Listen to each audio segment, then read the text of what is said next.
Bienvenidos a nuestro podcast La Biblia en un año, día 252. Ganar la batalla espiritual. Una imagen trágica es inolvidable. Al igual que muchas personas, lloré hace 2 años al ver la foto del pequeño cuerpo de Aylan Kurdi, de 3 años de edad, revolcado en la costa turquía. Se había ahogado junto con su hermano y su madre mientras su familia huía de la guerra en Siria. Una de las mayores causas de la actual crisis europea de refugiados es la guerra. Más de 200.000 personas han muerto en la guerra civil en Siria. Durante los últimos 5 años, el Daesh asesinó en Irak a miles de personas inocentes, muchas de ellas cristianas, y desplazó a decenas de miles de personas, de nuevo muchas cristianas. Estas atrocidades son casos extremos y horribles de una violencia que siempre ha tenido lugar en todos los niveles de la sociedad. Como leemos en Demeshach, hermano contra hermano, prójimo contra prójimo, ciudad contra ciudad, reino contra reino, anarquía y caos y matanza. Vemos los horrores de la guerra en los medios de comunicación prácticamente todos los días. Vivimos en un mundo que está constantemente desarrollando armas aún más terribles para la guerra física. Estas armas tienen poder de mutilar, matar y destruir. Pero esta guerra no es puramente física. Los problemas que la originan, como lo reconoce mucha gente de la política y de los medios de comunicación, son profundamente morales y espirituales. Igual que la guerra física es un problema global serio, así también lo es la guerra espiritual, según el apóstol Pablo. Usted lo puede encontrar en Efesios 6 del 10 al 20. Es una guerra que no se ve, pero es igual de real. El gran predicador Gales, el doctor Martin Lloyd-Jones, dijo una vez: no hay tergiversación más burda o grande del mensaje cristiano que aquella que lo describe como algo que ofrece una vida sin batallas ni luchas. Tarde que temprano, todo creyente descubre que la vida cristiana es un campo de batalla y no un campo de juego. En esta batalla estamos llamados a no ser vencidos por el mal, sino a vencer el mal con el bien. Esto lo podemos encontrar en Romanos 12:21. Se nos dan las armas con las cuales ganar la batalla. Pablo describe: aunque vivimos en el mundo, no libramos batallas como lo hace el mundo. Las armas con las que luchamos no son del mundo, sino que tienen el poder divino para derribar fortalezas. ¿Cuáles son estas armas? ¿Cómo las usas? Vamos a leer Salmo 116 del 16 al 31. Tuvieron envidia de Moisés en el campamento de Aarón, el consagrado del Señor. La tierra se abrió y se tragó a Datán, se cerró y cubrió el grupo de Abirán. Después el fuego consumió a ese grupo, quemó a todos los perversos. Hicieron un becerro en el monte Horeb y se postraron ante una imagen de fundición. Cambiaron al Dios glorioso por la imagen de un toro que come hierba. Dios salvó a nuestros antepasados, pero ellos se olvidaron de Él. Se olvidaron de los milagros que Dios hizo en Egipto, de las maravillas que hizo en el país de Cam y de las cosas asombrosas que hizo en el Mar Rojo. Dios quiso destruirlos, pero Moisés, su elegido, se puso entre Dios y el pueblo. Y aunque Dios estaba furioso, Moisés evitó que destruyera a su pueblo. Sin embargo, esa gente se negó a entrar en la tierra hermosa. No creían en las promesas de Dios. Sin embargo, esa gente se negó a entrar en esa tierra hermosa porque no creían las promesas de Dios. En sus carpas se quejaban del Señor y se negaron a obedecer lo que les ordenaba. Entonces, Dios levantó su mano para que murieran en el desierto, para que sus descendientes cayeran ante sus enemigos y para dispersarlos entre las naciones. Luego se unieron en adoración a Baal Peor y comieron lo sacrificado a los muertos. Provocaron a Dios con sus hechos y les cayó una plaga. Dios le tomó en cuenta lo que hizo y lo consideró un acto de justicia, pero siempre y de generación en generación. Amén. El arma de la oración. El salmista recuerda el liderazgo y el ministerio de Moisés. Algunos eligieron envidiar la forma tan poderosa en que Dios usó a Moisés, y a Aarón en el campamento tuvieron envidia de Moisés y Aarón. La respuesta de Moisés no fue buscar venganza, sino más bien orar por ellos. Él se puso ante Dios en la brecha e intercedió por ellos, así como lo ven en el relato de Éxodo 32, 11, 14. Vemos cómo el poder de la oración es posible de cambiar el curso de la historia. Fines fue otro que intervino en nombre del pueblo. Su intervención debió provenir de su fe.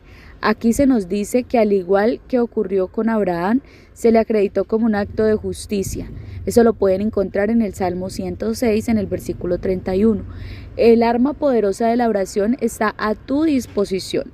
Ora por tu familia, por tus amigos, por todos aquellos a quien amas, por quienes el Espíritu te inspire a orar.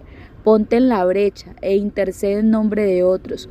Como Jeremy Higgins dice al final de cada reunión de oración en nuestra iglesia HTV, gracias por orar, has marcado la diferencia. Oremos juntos. Señor, gracias por el poder de la oración de intercesión. Hoy quiero ponerme en la brecha e interceder por mi familia, por mis amigos, por mis conocidos. Hoy los entregamos en tus manos, por mis jefes. En Cristo Jesús. Amén. Vamos a leer juntos 2 Corintios 10. Vamos a leer completo. Dice, Pablo defiende su autoridad. Yo, Pablo, les ruego que me escuchen, ya que Cristo mismo es paciente y bondadoso. Algunos dicen que soy tímido cuando estoy con ustedes, pero muy valiente cuando estoy lejos. Cuando vaya a visitarlos, no me obliguen a ser duro con ustedes como espero serlo con los que piensan que nosotros vivimos como la gente del mundo. Es cierto que vivimos en este mundo, pero no luchamos como los seres humanos que viven en él. Las armas con las que luchamos no son de este mundo, sino que tienen el poder de Dios para destruir las fortalezas del enemigo. Con nuestras armas también destruimos los argumentos de los que están en contra nuestra y acabamos con el orgullo de los que no le permite a la gente conocer de Dios. Así podemos capturar todos los pensamientos y hacer que obedezcan a Cristo.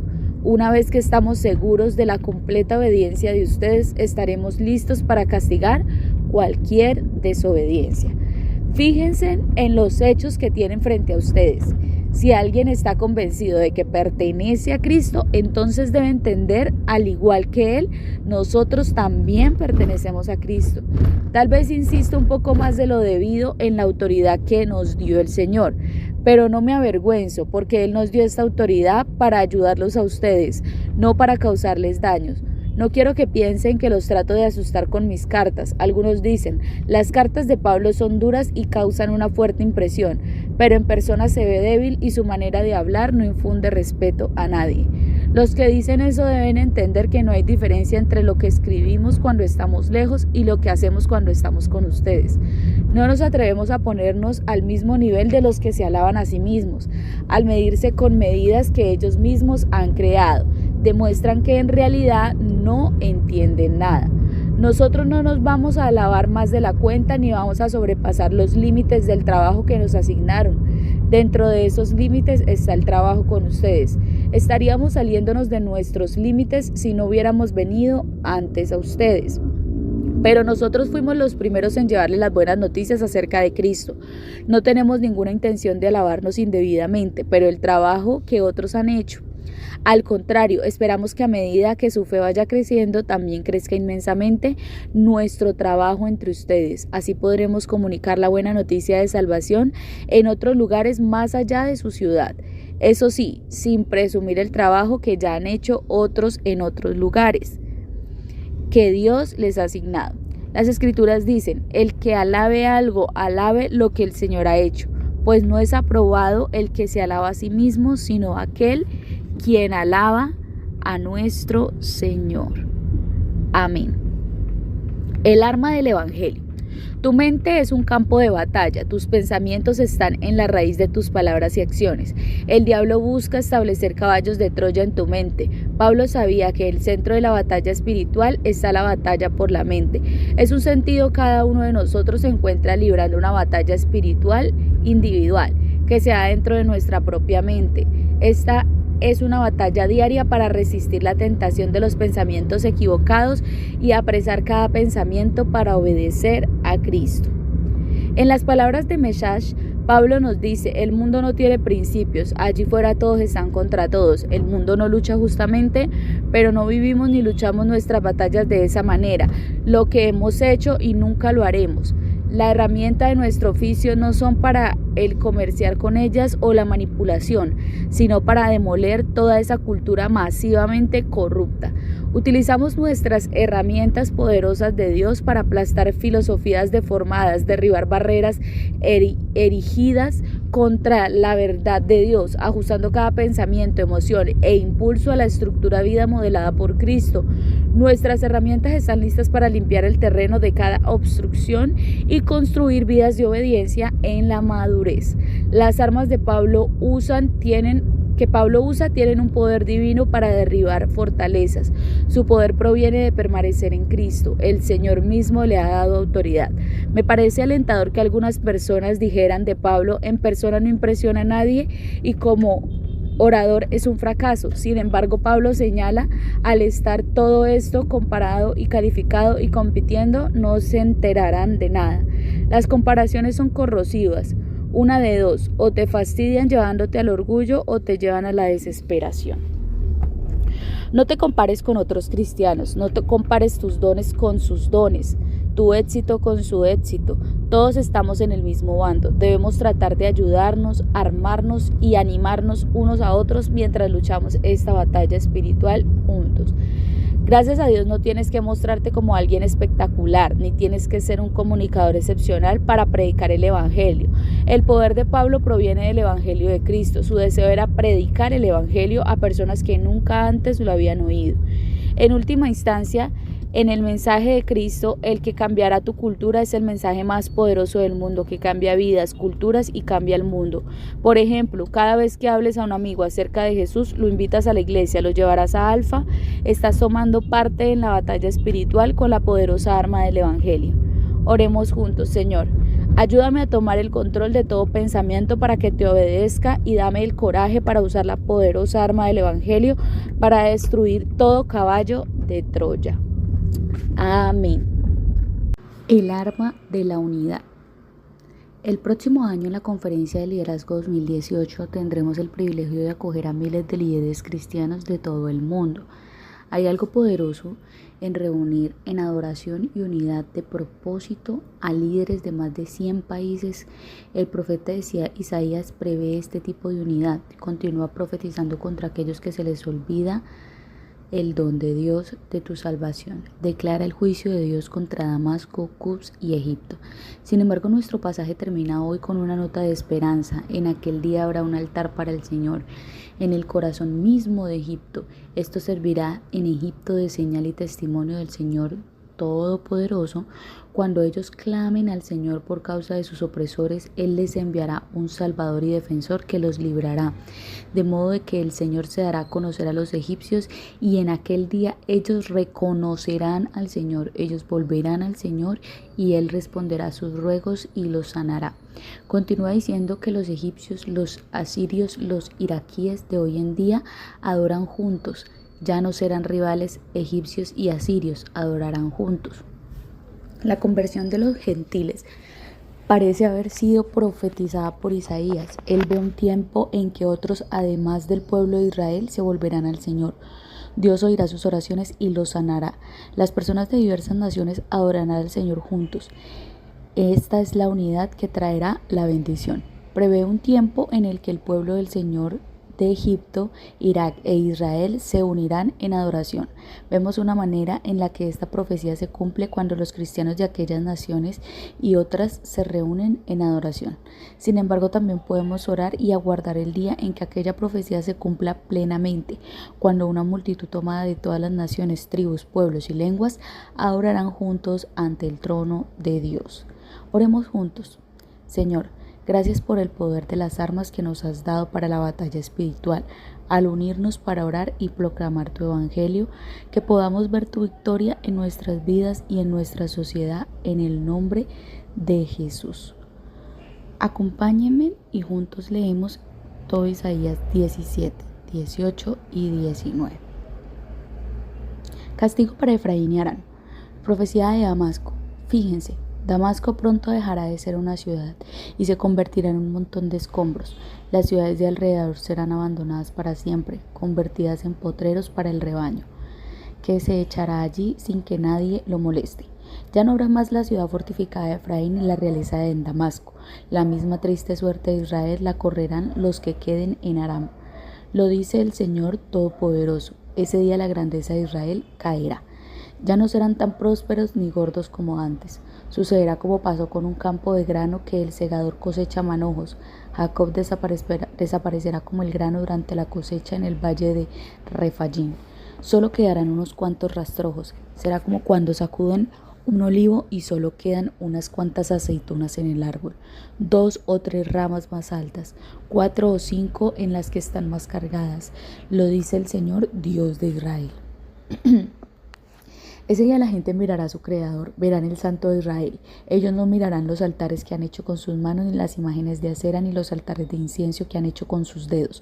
Ese día sus ciudades fortificadas serán abandonadas, como les pasó a las ciudades de los heveos y amorreos por causa de los israelitas. Todo quedará hecho ruinas. Israel, te olvidas del Dios que te rescata, Él es tu refugio entre las rocas. Así que haces eso, te la pasas cultivando hierbas delicadas y estás plantando viñas exitosas. Las ves crecer el mismo día que las plantas y en la mañana que las siembras las ves brotar, pero la cosecha se echará a perder el día en que llegue la plaga y el dolor incurable. Ay, el alboroto de muchos pueblos es como el rugido que hace el mar. La destrucción espantosa que se les viene encima es como la que causa una inundación. La destrucción que traen las naciones es como inundación, pero Dios las regaña y ellas salen huyendo lejos. Huyen como paja en los montes, arrastrada por el viento, como el cardo que se arrastra en un ventarrón. Por la tarde lucen terribles, pero en la mañana ya no están. Lo mismo sucederá con los que saquean. Esa es la suerte de todos los que nos roban. Castigo para Etiopía. Ay, pobre de este país lleno de zumbidos de insectos, más allá de los ríos de Etiopía, que envían mensajeros a través del mar, en barco de junco sobre las aguas. Vayan rápido, mensajeros, a su nación de gente alta y piel brillante, esa gente conquistadora y temida en todas partes. El suelo de su tierra es arrastrado por los ríos. Todos ustedes, habitantes del mundo, los que viven en la tierra, fíjense cuando aparezca una señal sobre los montes, pongan atención cuando suene una trompeta, pues el Señor me dijo, yo estaré callado y vigilante desde el lugar donde yo vivo, como calor brillante cuando calienta el sol, como nube de rocío en el calor de la época de cosecha. Antes de la época de cosecha, cuando haya pasado la floración y las flores se conviertan en uvas maduras, podarán con cuchillos los vástagos de la vid y cortarán las ramas y los quitarán. Las dejarán en las montañas para las aves de rapiña y los animales salvajes. En el verano les servirán de alimento a las aves, en el invierno se las comerán los animales salvajes. En este tiempo el Señor Todopoderoso recibirá ofrendas de una nación de gente alta y piel brillante, nación poderosa que conquista a otras naciones. El suelo de su tierra es arrastrado por los ríos. Las traerán al lugar del nombre del Señor Todopoderoso, al monte de Sión. Castigo para Egipto. Esta es una profecía contra Egipto. Fíjense, el Señor cabalga sobre una nube veloz y viene hacia Egipto. Los dioses falsos de Egipto tiemblan ante él. El miedo invade a los egipcios. Yo haré que los egipcios se ataquen entre ellos mismos. Cada cual peleará con su paisano, vecino contra vecino, ciudad contra ciudad, reino contra reino. Los egipcios perderán su valor y yo confundiré sus planes. Buscarán la ayuda de los dioses falsos, magos, mediums y adivinos. Entregaré a Egipto en manos de amos crueles y los gobernará un rey violento. Lo dice el soberano Señor Todopoderoso. El agua del Nilo se secará, su cauce quedará reseco y árido. Los canales apestarán, las corrientes de agua irán bajando y se irán secando lentamente. Las cañas y juncos se marchitarán junto con las plantas a orillas del Nilo sobre sus riberas. Todos los sembrados a lo largo del Nilo se secarán. Los arrastrarán el viento y desaparecerán. Los pescadores llorarán amargamente. Los que lanzaron el anzuelo harán duelo y los que echan las redes al agua quedarán desalentados. Los que trabajan el lino, cardadores y tejedores se llenarán de desesperación. Los fabricantes de telas quebrarán. La tristeza invadirá a los salariados. Qué tontos son los líderes de Zoán, los expertos consejeros del faraón, solo atinan a decir estupideces. ¿Cómo es que dicen al faraón, yo soy hijo de sabios descendiente de antiguos reyes? ¿Dónde están ahora tus sabios? Que te cuenten ellos y te informen lo que el Señor Todopoderoso ha planeado contra Egipto. Se han burlado de los líderes de Zoán, los líderes de Menfis se han dejado engañar. Los jefes de las provincias han desorientado a Egipto. El Señor ha hecho confundir a los líderes. Ellos han hecho que Egipto se equivoque en todo lo que hace. Es como gente borracha que se vomita tambaleando. No se conseguirá hacer nada bueno en Egipto. No importa si lo hace la cabeza o la cola, la palmera o el junco.